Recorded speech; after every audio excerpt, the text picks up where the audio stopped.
Eh bien, très cher abonné, maintenant pour cette troisième partie, je dois pouvoir maintenant vous montrer comment on applique les charges que nous avons affectées. Ici, par défaut, on prend 100 décannewtons, le poids propre de toute la structure, n'est-ce pas? Et ça, je n'en ai plus besoin. Je suis ici. Qu'est-ce que moi je vais faire maintenant? Et je peux même le faire au niveau d'ici, mais je préfère beaucoup plus ici le modèle analytique. Et puis maintenant, je vais aller dans analyse, analyse. Ici, maintenant, je vais aller ici, charge. Maintenant, ici, pour les charges, qu'est-ce que je vais faire ici? Maintenant, nous allons aller ici. Pour le charge, vous voyez, on a fait les rampes. Nous avons rampe, L1 rampe, toiture. Nous avons L1 le rampe ici que nous pouvons lui donner par une connotation spécifique ici, que nous allons aller là-bas, et cas de charge. Et cette rampe ici, nous allons donner ça, les noms des radiers, ce qui va nous pousser de rentrer dans ici, combinaison des charges, là-bas, ici, on va ajouter les radiers et là-bas, nous allons ajouter aussi les radiers avec une valeur de 1,5. OK, je clique sur OK. Et puis par après, maintenant, je vais rentrer ici.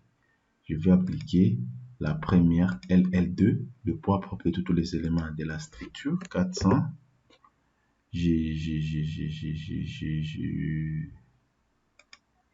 Ici, 400. Sorry. Je dois aller là-bas. Application des charges. Ici, LL2, 400. Et puis, ça sera une charge hébergée, bien sûr. Et là, je vais commencer ici. Là-bas. Non, sorry. Ça va être moins 400. Voilà. Dans le sens contraire. Je vais commencer là-bas. OK. Ça est là-bas. J'ai ça. J'ai ça. Bien sûr. J'applique ça. J'applique ça. Bien sûr. J'applique ça. J'applique ça. J'applique ça. J'applique ça. J'applique ça. J'applique ça. J'applique ça. J'applique ça. J'applique ça. J'applique ça. J'applique ça. J'applique ça. Voilà, tous mes éléments déclenchés. Et puis, notre deuxième type,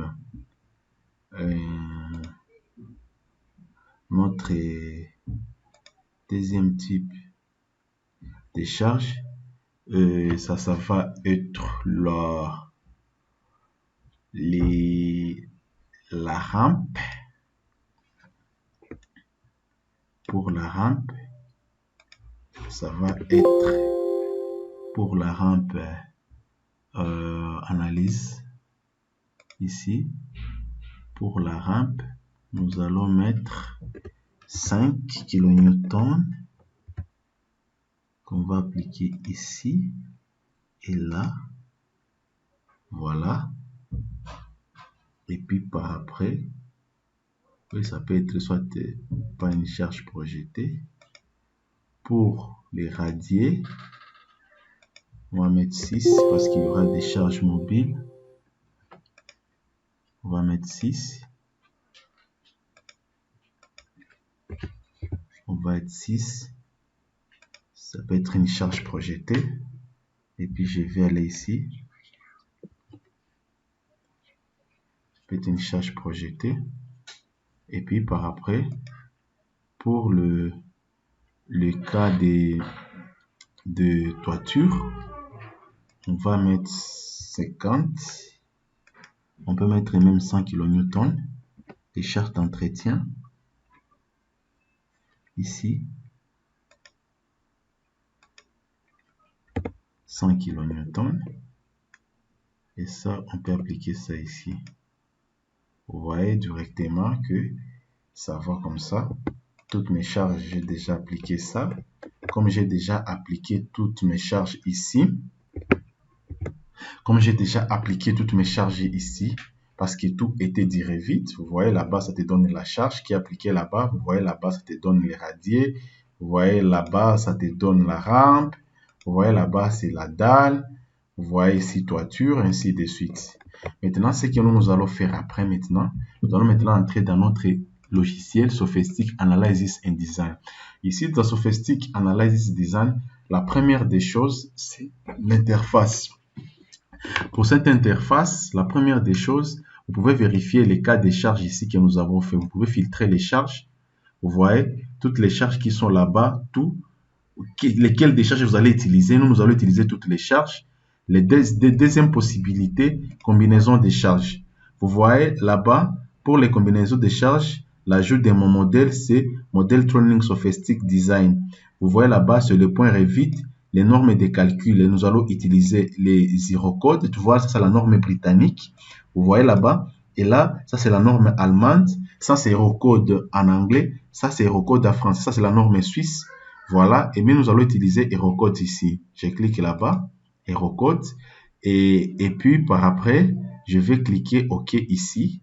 Vous voyez, pour mes combinaisons. Vous pouvez autre norme ici. Pour les paramètres avancés, je peux ajouter d'autres normes qui sont là-bas.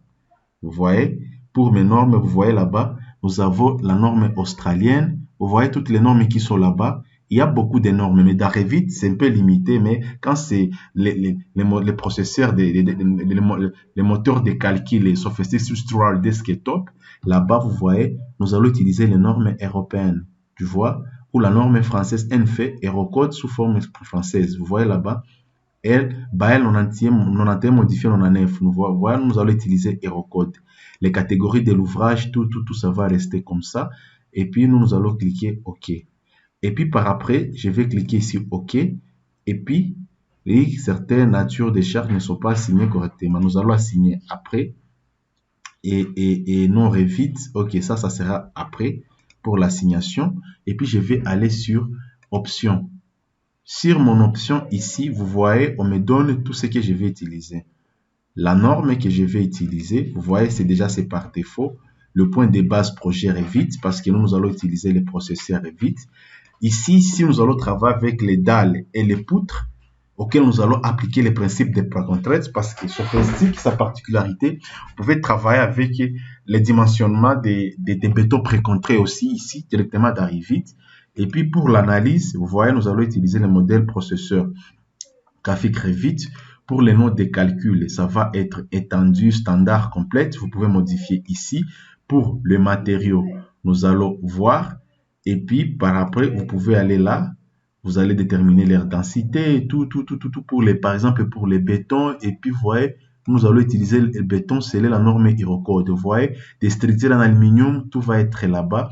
Vous pouvez modifier ainsi de suite. Si vous voulez, vous pouvez les utiliser. Les sections, les paramètres, tu vois, par exemple, paramètres du projet, groupe primaire, surface de distribution, densité, pire, action, les charges, ainsi de suite, ainsi de suite. Vous voyez là-bas.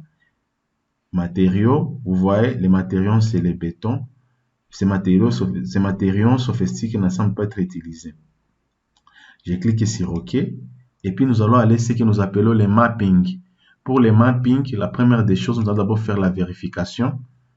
Vous pouvez faire d'abord l'illégalité. Il va vous montrer les erreurs qui sont dans la structure. Générer, génération d'émaillage, éléments finis. Vous voyez, ça va nous donner les erreurs qui sont là-bas. Vous pouvez voir l'extensité. Vous voyez, il y a seulement un seul modèle. La voile structurelle ne semble pas être concrète correctement avec les éléments qui l'entourent. Je vois que c'est la seule erreur qui est là-bas. Maintenant, nous allons aller sur les matériaux. C'est ce que nous appelons les mappings. Sur les mappings, il y a des matériaux robots. Non, les matériaux Revit et les matériaux sophistiques et leurs correspondants. Tu vois, tous ce sont des bétons. Tu vois là-bas, et ça va beaucoup plus, ça varie entre les bétons 25-30 et le type, vous voyez, ainsi de suite. C'est ça, les matériaux sophistiques par rapport aux normes. Ça, c'est Revit et ça, c'est matériaux sophistiques, leurs correspondants. Ce que nous appelons l'assignation. Là, nous allons maintenant cliquer les mappings. Vous voyez, et puis par après, et je vais fermer ici. Je vais aller sur les sections des éléments que j'ai utilisés.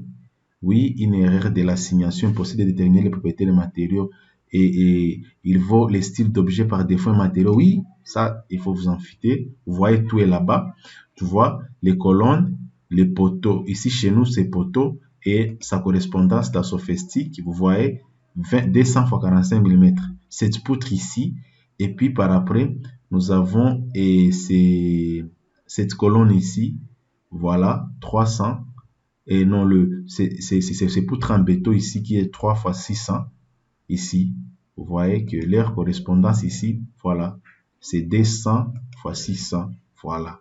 Et puis, vous allez cliquer OK. Et puis, par après, je vais aller sur les natures des charges. Vous voyez que pour la nature des charges directement ici, rien n'est assigné là-bas.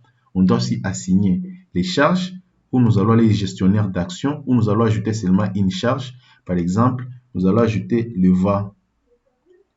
Il n'y aura pas une charge de précontrainte, mais nous allons par exemple ajouter les charges du vent. Je clique OK.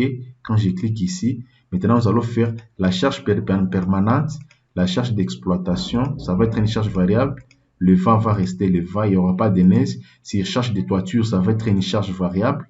Et puis la nouvelle nature, ça va toujours être une charge variable. Je clique ici. Quand je rentre ici dans charge, combinaison des charges, vous allez cliquer ici. Vous voyez que directement les combinaisons que j'ai faites dans Robot, je m'excuse, les combinaisons que j'ai pu faire dans Revit, vous allez voir dans la base des données sophistiques, lors des calculs, il faut se tenir compte de ces combinaisons ici, l'état limite ultime, à l'état limite des services aussi. Si je vais ajouter d'autres combinaisons, je peux toujours aller ici. Tu vois, par exemple, pour moi, je vais ajouter par exemple la combinaison en tenant compte par exemple d'une charge due au vent. Pour faire cette combinaison, c'est très simple. Par exemple, vous seulement prendre les poids propres ici. Vous voyez ici, vous pouvez chercher une combinaison. Ça peut être par exemple accidentelle. Vous voyez, et vous allez mettre ici. Et puis par après, vous allez mettre tout ce qui ici. Vous voyez, toutes nos keys. Voilà, tous nos keys sont là. Et puis, tous nos keys là-bas. Et puis, tu vas prendre ça, cette valeur ici, tu vas la multiplier par 1.2. J'ai mis 1.2 pour le vent. Tu vois ici, je clique OK. Tu vois directement, j'ajoute cette combinaison, c'est comme une combinaison accidentelle. Vous voyez? Et puis, je clique ici, OK. Et puis, par après, maintenant, j'ai déjà fait la vérification, la nature. Là, maintenant, je vais passer par le maillage. Pour lancer le maillage, voilà, on va aller ici. Vous voyez, vous pouvez ici analyser les cas de charge, la géométrie, les maillages, l'analyse. Ici, je vais analyser les structures. Je peux propriété des niveaux d'étage, calculer les centres de rigidité des masses. Ici, je vais seulement calculer le cas des charges. Et ici, générer, appliquer les charges, analyse des cas de charges et activer les poids propres. Vous voyez, lorsque je clique ici, je vais cliquer là-bas. Et puis, je vais générer mes calculs. Génération.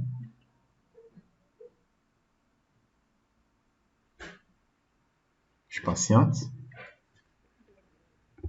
Qu'est-ce que vous voyez là-bas? Le système est généré avec succès. Je clique ici. Voilà. Le système est généré avec succès, sauf quelques avertissements qui ne manquent jamais. Ici, je vais enregistrer.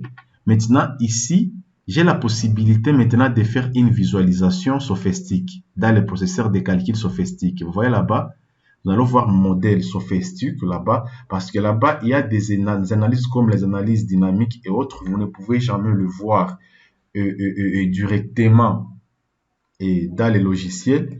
Ici, la visualisation n'est pas encore possible, mais je peux aller ici. Vous voyez, je vais choisir bâtiment analyse sismique, sous-système ou bâtiment normal. Bâtiment normal. on va étudier les sous-systèmes quand on va faire l'analyse des charges. Et donc, il y a l'analyse, la descente des charges, les load takedown. Voilà, notre structure est là. Vous voyez, notre élément ici est directement dans Sophistic. Dans la prochaine vidéo, maintenant, vous voyez que ici, il y a toutes les combinaisons auxquelles il tient compte. Vous voyez là-bas, par rapport à la déformation ici, tu vois la charge d'exploitation 1, tu vois le poids propre et la charge d'exploitation, bien la toiture, tu vois l'élément le plus affecté ici qui est la toiture aussi. Au niveau l'effet de cette charge ici, le radier, vous voyez là-bas sur les radiers général qui est là-bas et ses impacts. La rampe, tu vois là-bas, la rampe qui est là-bas, tu vois. Et puis par après, maintenant, nous allons vous montrer comment vous pouvez faire ces effets-là. Vous voyez, leurs effets et leurs impacts. Ici, vous pouvez ajouter les câbles de précontrainte. Ça, c'est de notre notion que je vous parlerai dans les jours à venir. Mais j'ai déjà fait une vidéo sur ça parce que notre chaîne est la première chaîne qui traite Sophistic détaillé comme ça en français.